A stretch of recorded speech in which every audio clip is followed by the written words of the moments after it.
Un saludo a todos nuestros auditores. Estamos comenzando un capítulo más de nuestro programa Un Instante con las Sagradas Escrituras, que se transmite a través de la radio Pinamar en el 107.9 de la frecuencia modulada. Saludamos a nuestro hermano Andrés. Sí, muchas gracias, pastor. Muy contento de estar acá una vez más. Y bueno, preparados para ver en el día de hoy este Evangelio de Mateo, capítulo 20 y versículos 20 en adelante.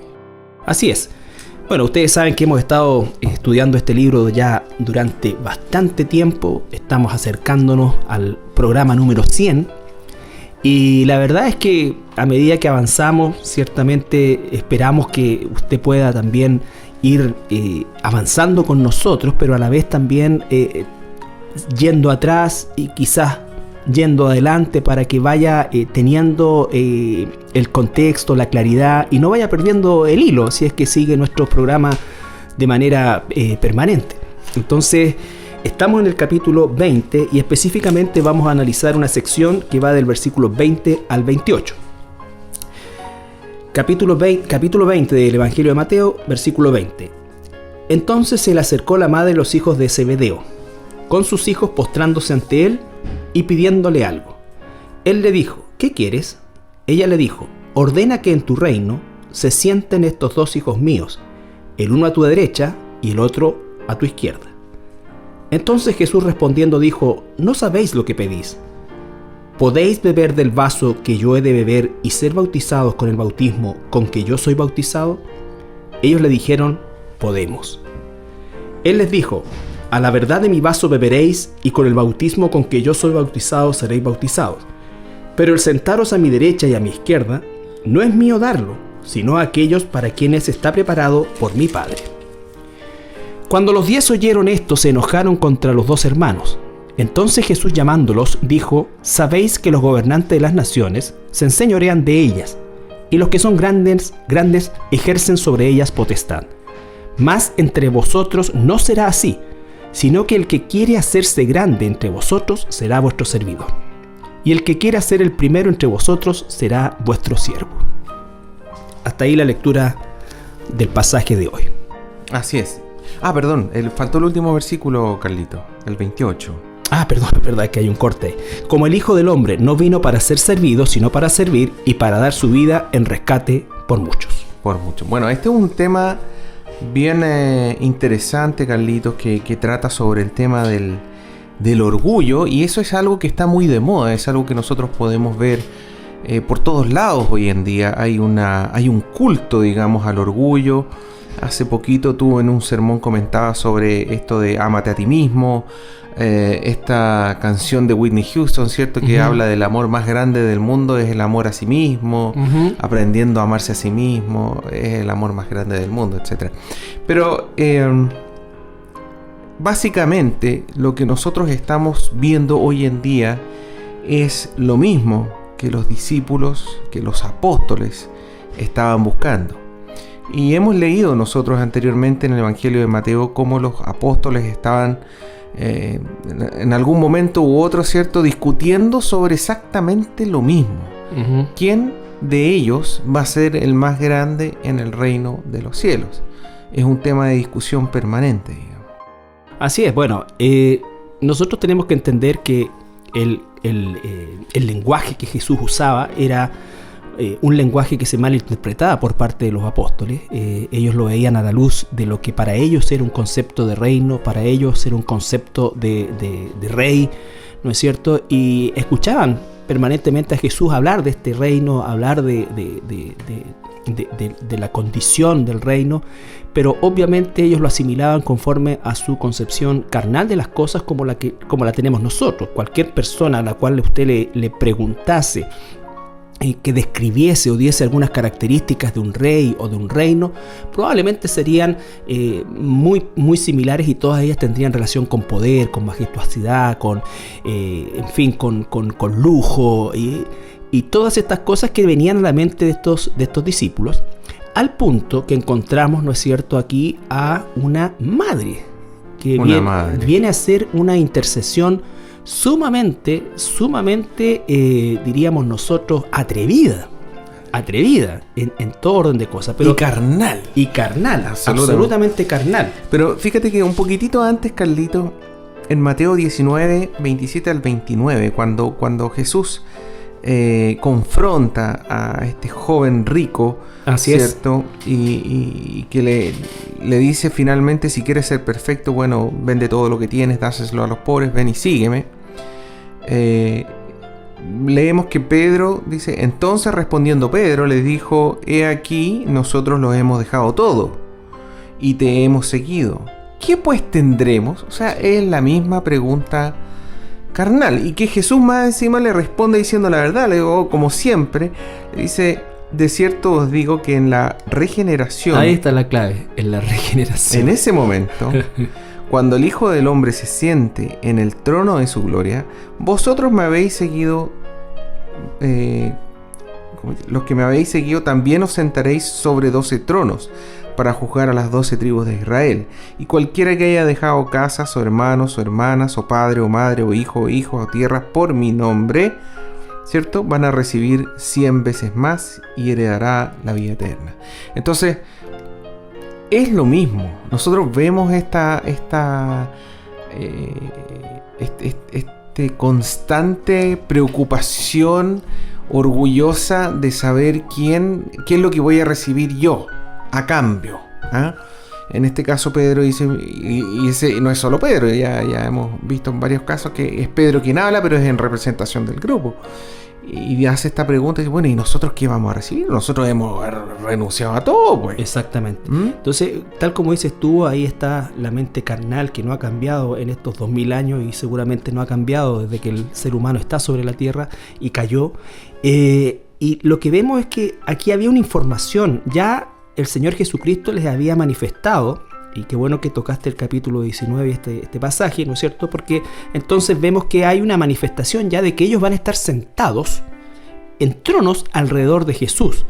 Lo que hace aún más grave el desafío o la petición que hace esta madre, porque entonces ahora no solamente quiero estar sentado alrededor del trono de Jesús, en un trono también, sino que ahora quiero en ese contexto tener aún la mejor posición. Exactamente. Entonces es una cosa... Al lado del jefe. Al lado del jefe, sí. Y vemos que la actitud de la mamá, de esta madre, que por favor no debemos ser nosotros legalistas y criticarla, porque muchas mamás, incluso cristianas, a veces tienen pensamientos muy similares respecto a sus hijos. Dice, entonces se le acercó la madre de los hijos del Zebedeo con sus hijos, postrándose. Vemos ahí la actitud religiosa, ¿no es cierto? La actitud religiosa, postrándose, pero venía con un corazón sumamente torcido en función de la petición que iba a hacer. Claro. Pero muestra... En el postrarse no hay problema, claro, es lo que corresponde.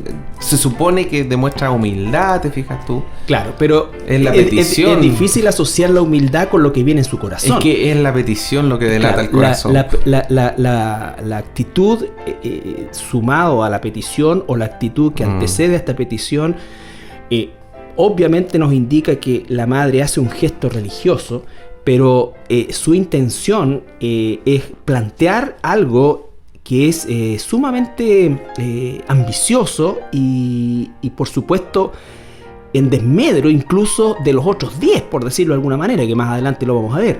Entonces es una escena bastante egoísta de parte de la madre, ¿no es cierto? Es una escena humana, carnal, no, vuelvo a insistir, no seamos legalistas, porque incluso el día de hoy, si nosotros, nuestras oraciones, si pudiéramos hacer, y hablando ahora ya de un tema que no tiene relación directa, pero que nos puede identificar en relación a lo que hoy día nosotros como cristianos, como hijos de Dios, si analizamos realmente las peticiones o las oraciones, mejor dicho, que gran parte del pueblo de Dios hace hoy, ¿no es cierto?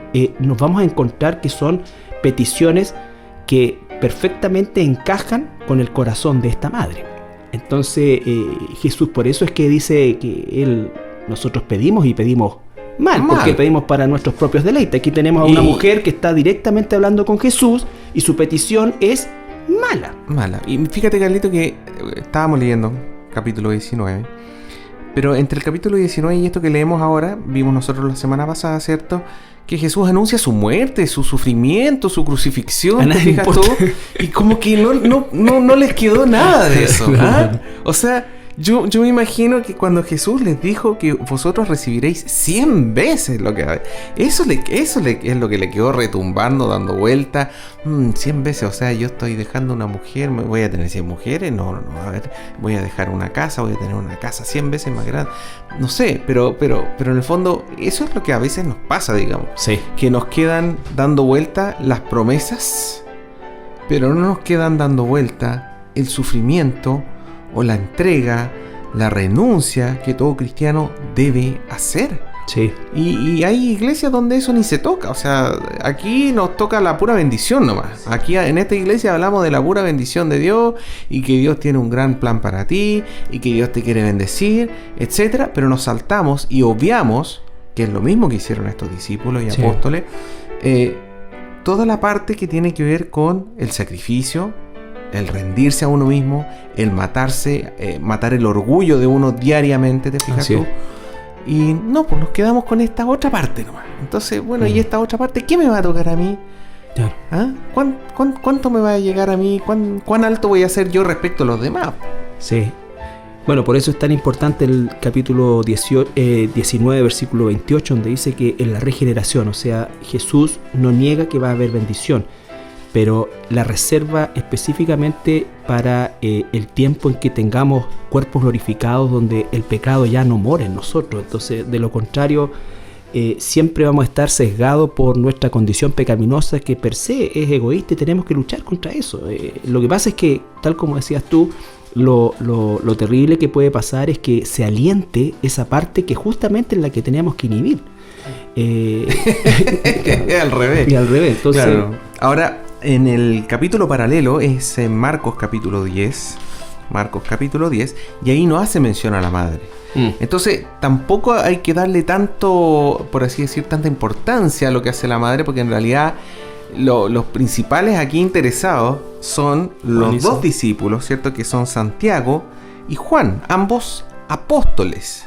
Ahora, estos aparecen varias veces en la escritura y se les menciona en Marcos 3:17 como los hijos de Zebedeo. ¿Ah? Sí. Dice: a Jacobo, hijo de Zebedeo, y a Juan, hermano de Jacobo, a quienes les decían los Boanerges. Boanerges. Esto es hijos del trueno. Y uno puede decir, bueno, ¿por qué le habrá dicho? Porque ese es Jesús, porque Jesús le pone ese nombre. Jesús le puso ese nombre, hijos del trueno, Boanerges. ¿Y por qué Jesús le habrá puesto un sobrenombre de esas características, digamos? ¿Ah? Y uno puede darse cuenta cuando uno lee Lucas capítulo 9. Lucas capítulo 9. Versículo 30 al 39. Versículo 30 al 39. ¿Por qué Jesús le puso los hijos del trueno? Cuando se cumplió el tiempo en que había de ser recibido arriba, afirmó su rostro para ir a Jerusalén. Y envió mensajeros delante de él, los cuales fueron y entraron en una aldea de samaritanos para hacerles preparativos. Mas no le recibieron, porque su aspecto era como de ir a Jerusalén. Viendo esto sus discípulos Jacobo y Juan, dijeron: Señor, ¿quieres que mandemos que descienda fuego del cielo como hizo Elías y los consuma? Entonces, volviéndose Jesús, les reprendió diciendo: Vosotros no sabéis de qué espíritu sois, porque el Hijo del Hombre no ha venido para perder las almas de los hombres, sino para salvarlas. Y fueron a otra aldea. Bueno, ese es Lucas capítulo 9, versículos 51 al 56. Y ahí nos queda muy claro, Carlito, por qué Jesús les puso los hijos del trueno. O sea, eran dos hombres, hermanos, pero que tenían un carácter bien decidido, digamos. Muy impulsivo. Muy impulsivo, imagínate. ¿Quieres que mandemos que descienda fuego del cielo, digamos, para quemarlos, para eliminarlos, para consumirlos? Sí. ¿Cómo hizo Elías? Sí, bueno, el carácter de los... ¿Cómo hizo Elías? Sí. El carácter de los apóstoles en general eran... fíjate que salvo Judas, no se hace mención porque Judas, que fue finalmente que lo traicionó, tenía otra formación, al parecer, era el único que tenía una educación formal mucho más elevada que el resto. El resto era gente muy tosca, ¿no es cierto? Hombres muy toscos, dedicados a la pesca y por supuesto en un ambiente donde era difícil encontrar, o al revés, no era difícil encontrar personas con este carácter. Entonces, claro, ellos eran sumamente impulsivos y su primera reacción, su reacción carnal, era eliminar a aquellos que no quisieron recibirlo. Claro. Y y eliminarlo de una manera bien violenta. Inmediatamente, claro. Que caiga fuego del cielo y los consuma. O sea, no hay misericordia en ellos, no hay nada de eso desarrollado ¿Dónde aún. está el amor? Claro. Claro. ¿Dónde está el amor, Carlito? Bueno, por otro lado, algo que tú habías mencionado antes, ¿cierto? La madre de Judas, perdón, de Santiago y de Juan, era una mujer que se llamaba Salomé. ¿Ah? Ahora, ella aparece, según el Evangelio de Juan, capítulo 19, versículo 25, estando a los pies de la cruz. Dice, está junto a la cruz de Jesús, su madre, la hermana de su madre, María, mujer de Cleofas, y María Magdalena. Uh-huh. Mateo 27:56 dice, María Magdalena, María la madre de Jacobo y de José, Uh-huh. y la madre de los hijos de Zebedeo. Ahí aparece nuevamente la madre de los hijos de Zebedeo. Bueno, y en Marcos 15:40 dice María Magdalena, María la madre de Jacobo, el menor y de José, y Salomé.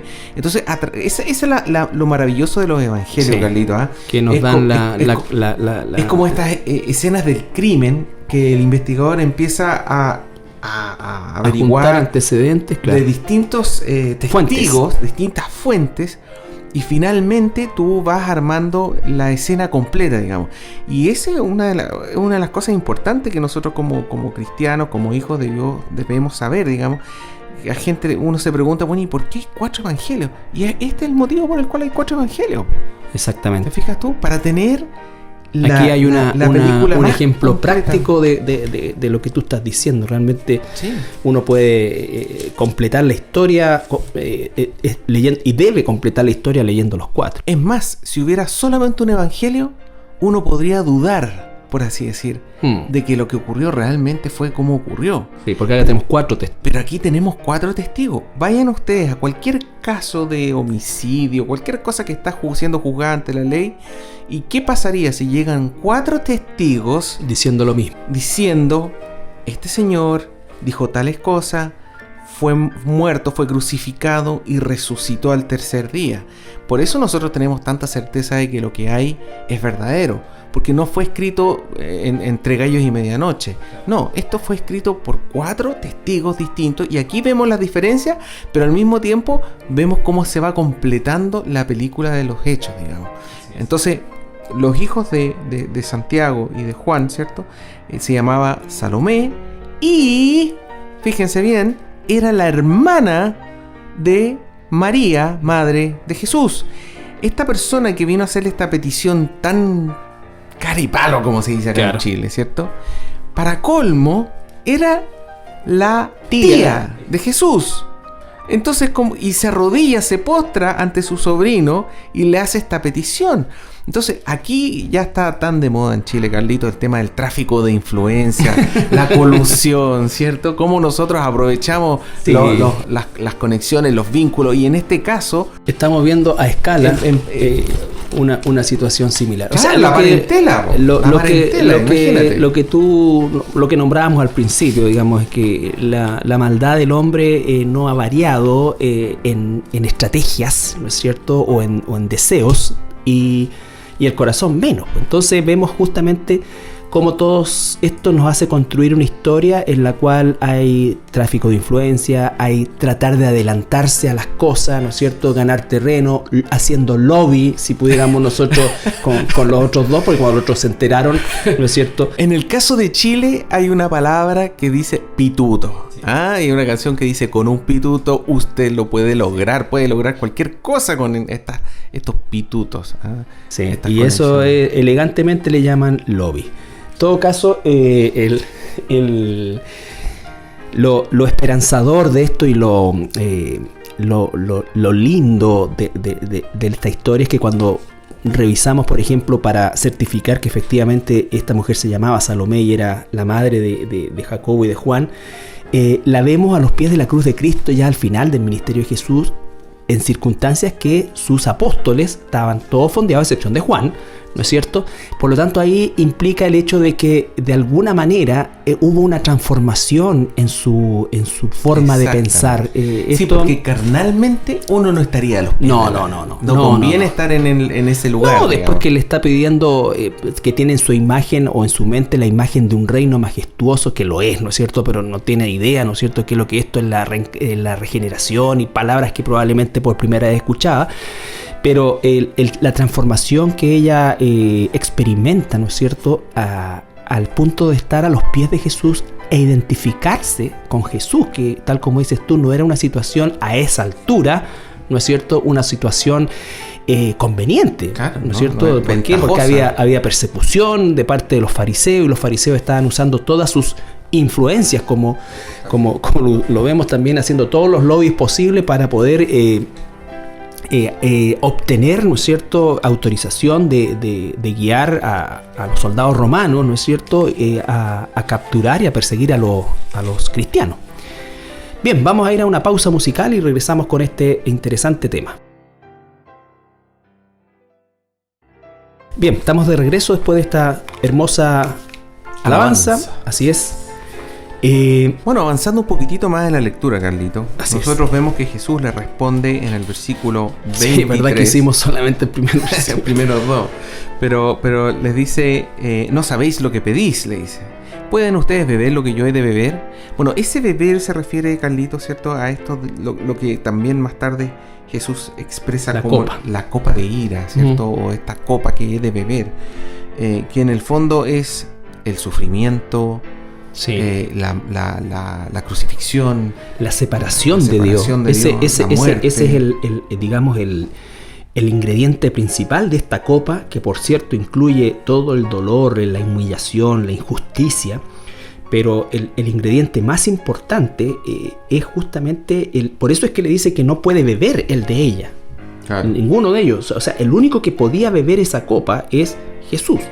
Entonces, ahora después les dice, versículo 23, a la verdad de mi vaso beberéis, le dice, y con el bautismo con que soy bautizado seré bautizado, pero al sentarme a mi derecha y a mi izquierda, eso yo no lo puedo dar, eso lo da solamente Dios Padre. Ahí la sujeción nuevamente. Entonces, claro, va a beber de la copa en el sentido de que van a tener que sufrir, van a tener persecución, claro, y van a morir.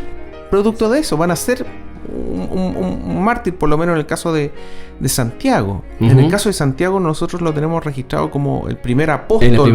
El primer apóstol en morir, el primer mártir, sí, como apóstol, digamos. Exactamente. Y en el caso de Juan, es el primer mártir cristiano que sufrió el estar exiliado, digamos. Entonces ambos dos bebieron de la copa, digamos. Sí, bueno, el apóstol Pedro, posteriormente el apóstol Pablo, pero efectivamente se está refiriendo a lo que ellos, teniendo el Espíritu Santo, iban a estar capacitados para beber.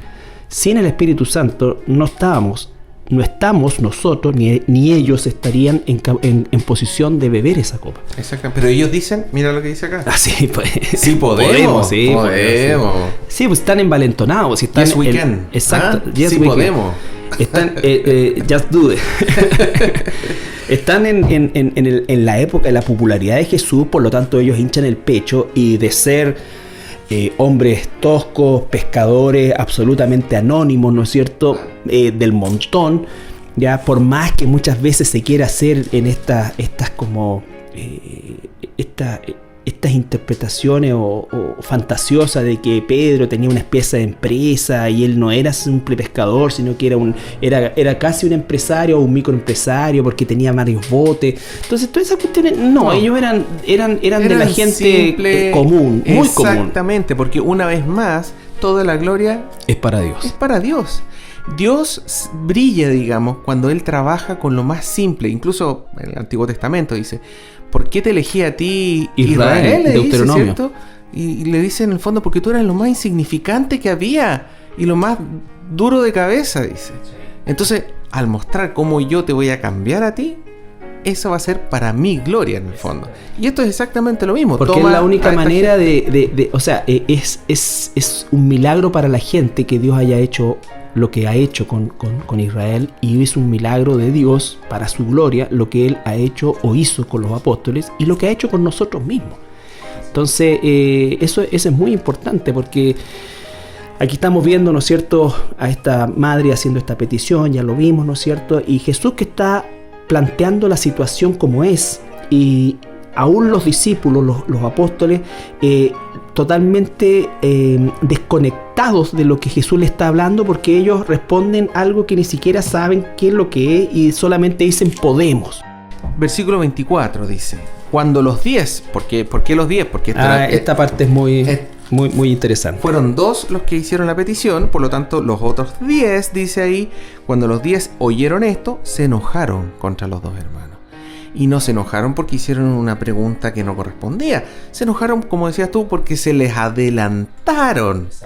Estaban ejerciendo lobby, y van a perder ese lugar a la derecha y a la izquierda. Uh-huh.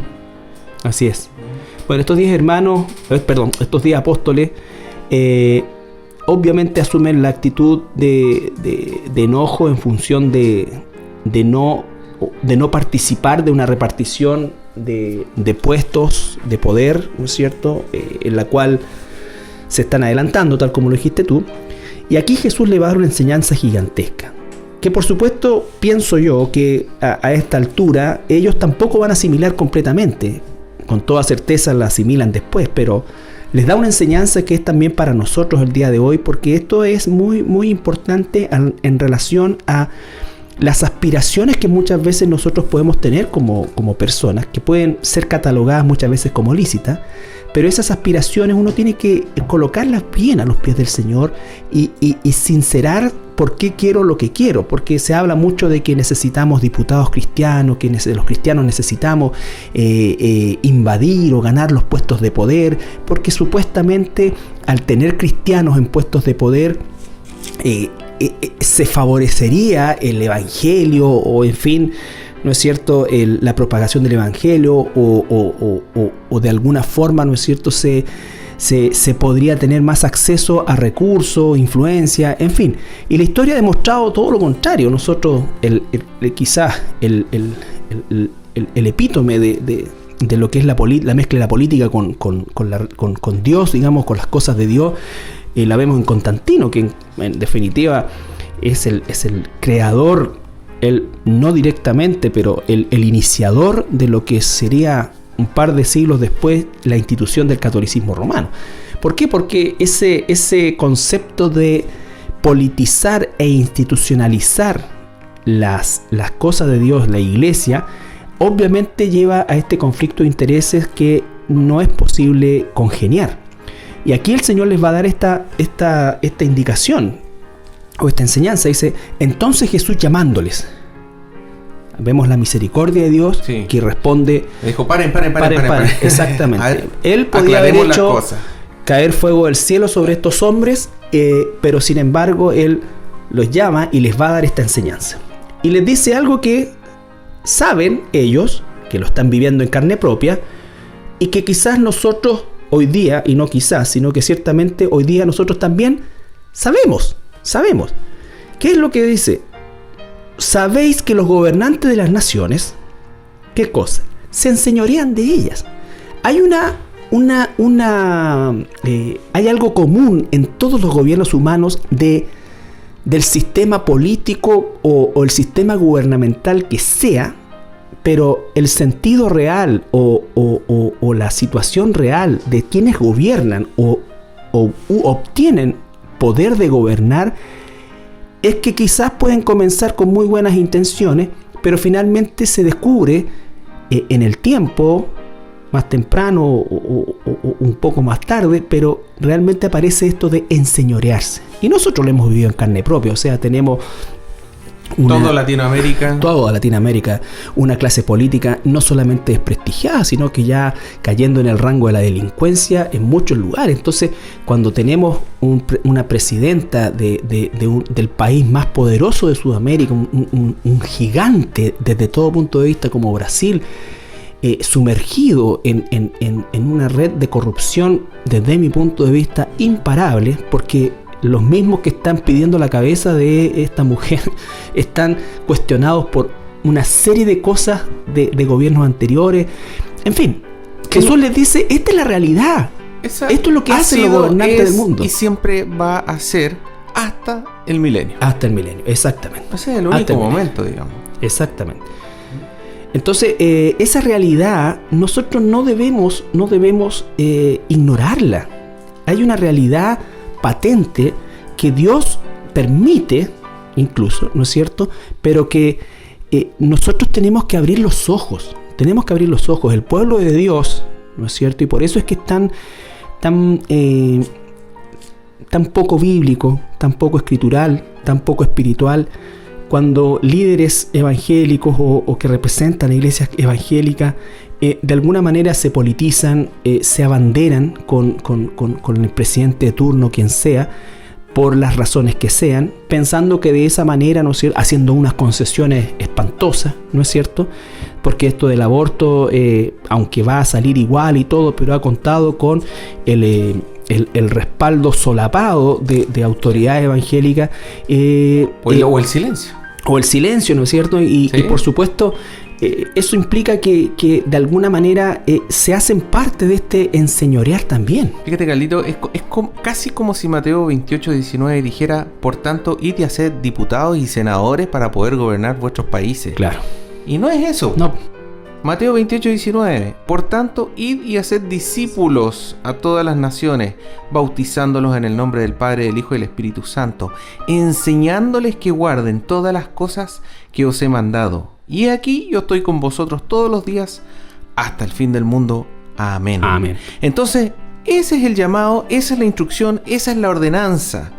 No estar politizando, ni entrando, ni diciendo, no, es que con esto... Ni transando, digamos. Mucho menos transando, digamos. Claro, ¿por qué? Porque Jesús les dice, ustedes saben que el mundo se mueve así. Ya les ha hablado de un reino, les ha hablado que se van a sentar en tronos, pero les ha enseñado, a pesar que los discípulos no lo han captado, ¿no es cierto?, y han de alguna manera sublimado eso y se enfocan solamente en lo que ellos quieren, pero Jesús les dijo claramente todas las cosas. Él les habló del reino, les habló de que sería la regeneración, les habló de la necesidad de entender el concepto de la humildad, de la transformación, de la sujeción. Él mismo, ¿no es cierto?, le da ejemplo de eso. Como termina el versículo 28, Carlito. Exactamente. Como el Hijo del Hombre no vino para ser servido, sino para servir y dar su vida en rescate por muchos.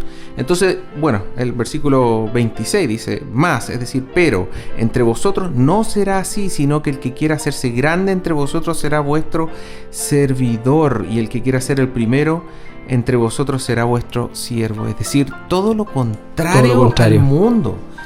Por eso es tan importante, Carlito, que la iglesia del Señor se arrepienta y le dé el valor verdadero a la humildad, al humillarse, y le quite el valor del orgullo, del auto, ¿cómo se puede decir?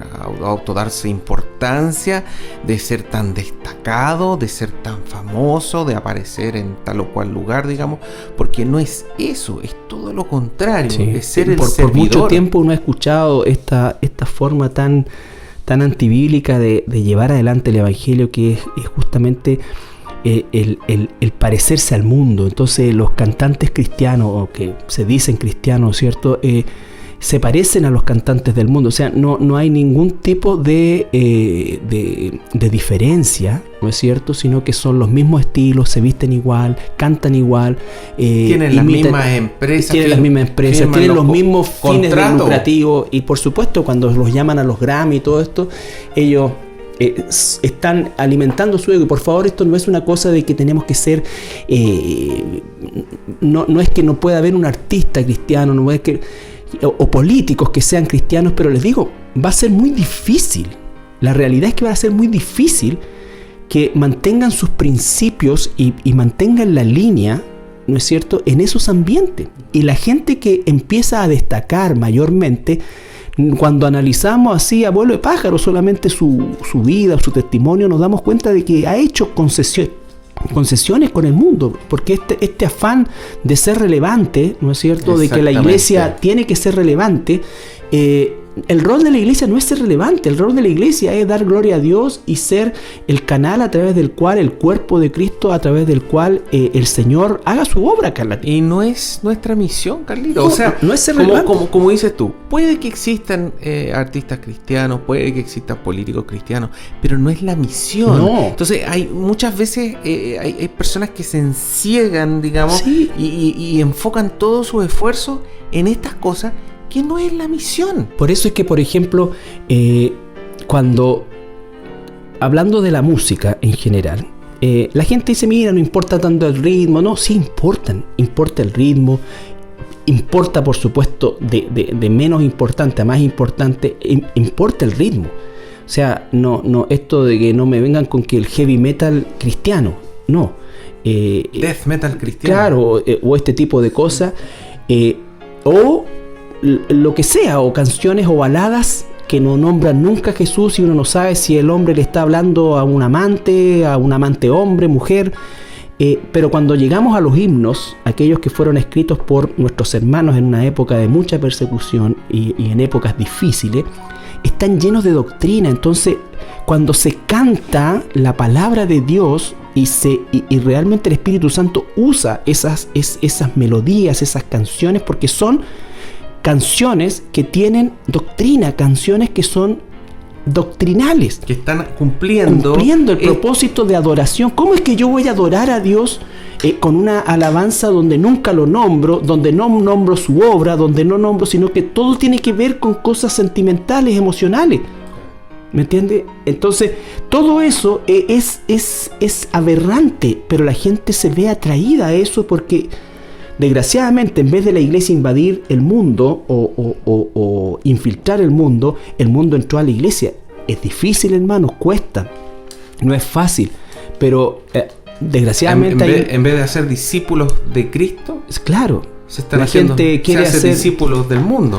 Exactamente, no es fácil, pero es una lucha que nosotros tenemos. Y en el tema de los gobernantes es fuerte. Es fuerte, y el tema del orgullo, Carlito, claro, también es otro tema que, bueno, más adelante también probablemente lo vamos a ir viendo, pero la Escritura entera habla de lo imperativo que es que todo cristiano tenga humildad, que todo cristiano mate diariamente su orgullo, para que pueda este Espíritu Santo, si está dentro de nosotros, digamos, pueda obrar, pueda crecer. ¿Ah? El orgullo es algo que necesariamente tenemos que quitar de nuestras vidas. Sí. Bueno, vamos a ir a la siguiente alabanza y regresamos para ya ir terminando el programa. Bien, queremos agradecer como siempre su sintonía y principalmente invitarles a estudiar la Escritura, a volverse al Señor, a buscar un lugar, una iglesia donde usted sea alimentado, sea guiado. Si no es un hijo de Dios, sea guiado a los pies de Cristo. Si es un hijo de Dios, sea guiado a la santidad, tal como decía Andrés, a la humildad, al entender cuál es el propósito y el mandato que tenemos como hijos de Dios.